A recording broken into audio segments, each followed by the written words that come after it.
This is awkward. At the time of this recording, the test is actually not available in most places in the world because of, Corona. But I kinda have to do this bit first before jumping into any other important stuff, so I guess it's kind of a good thing now that we're all stuck at home with nothing else to do. Ooh, nice, a new patch. 24 hours later. Okay, back on track. Let's take this opportunity and dive in to talk about PTE Academic and when...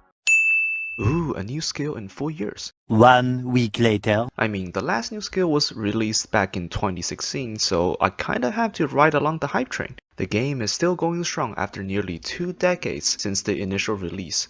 Not that kind of channel. Moving on, let's talk about PTE Academic and how it compares to the other options that you might have.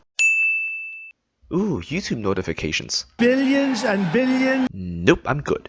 Damn, it's easy to be distracted. So focus, we are doing this. Let's dive in and talk about it. What's the deal about this new test, PTE Academic? How's it good? And why you should consider taking the test for yourself.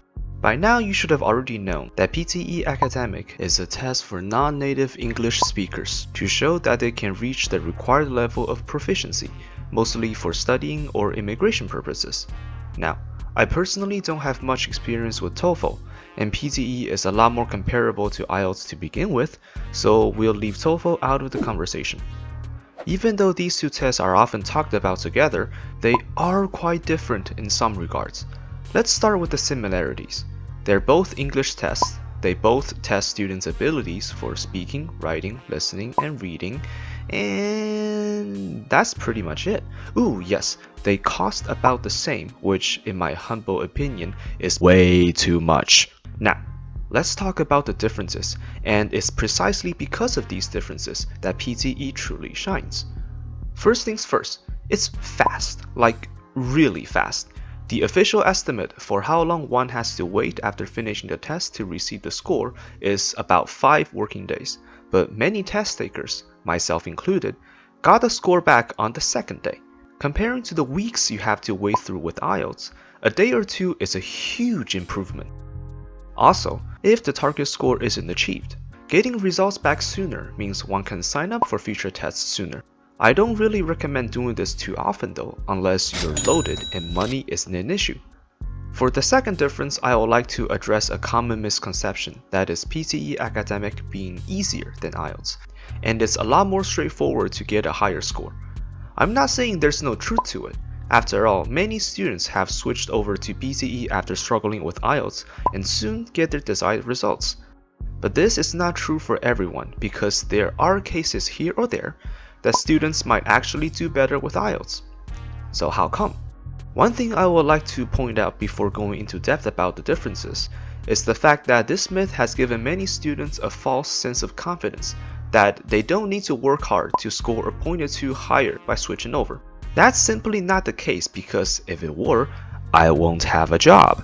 So remember, whatever the differences there might be, you gotta take it seriously. It's $300 one way or another that could have been spent on something much nicer like video games or Mountain Dew. Even though these two tests have similar structures and flows, the way they come up with the questions are actually vastly different.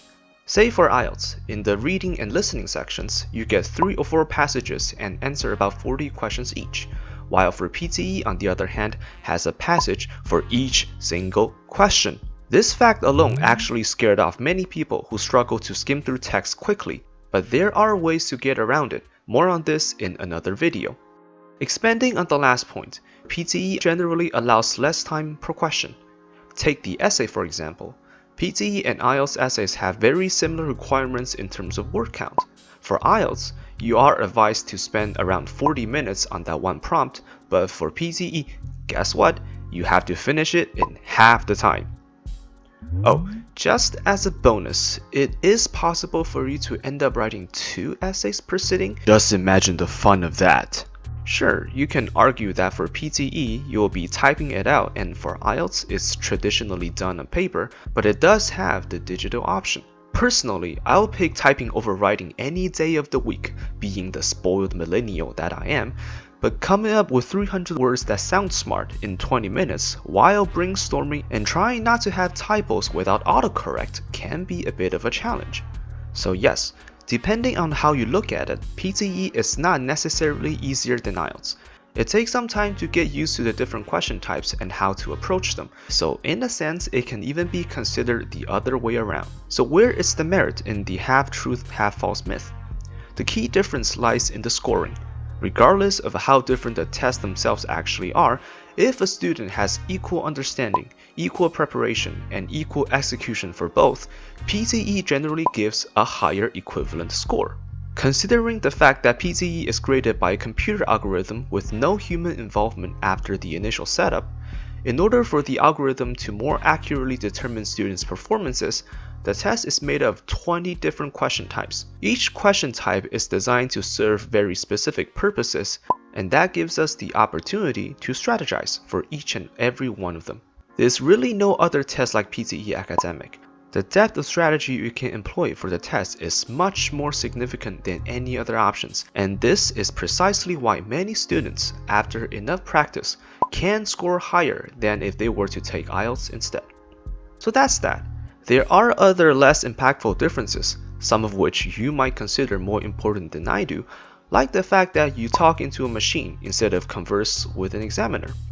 PTE is taken in one complete sitting, whereas for Ielts, speaking is separate from the other three parts and sometimes not even on the same day, which can, logistically speaking, be a problem, especially if you have to go to a different city to take the test. You can usually choose among 3 different time slots throughout the day to take PTE, and it's available almost every day throughout the week except for now because of, Corona, which is a luxury that you don't have with Ielts because it is limited to very specific dates and times.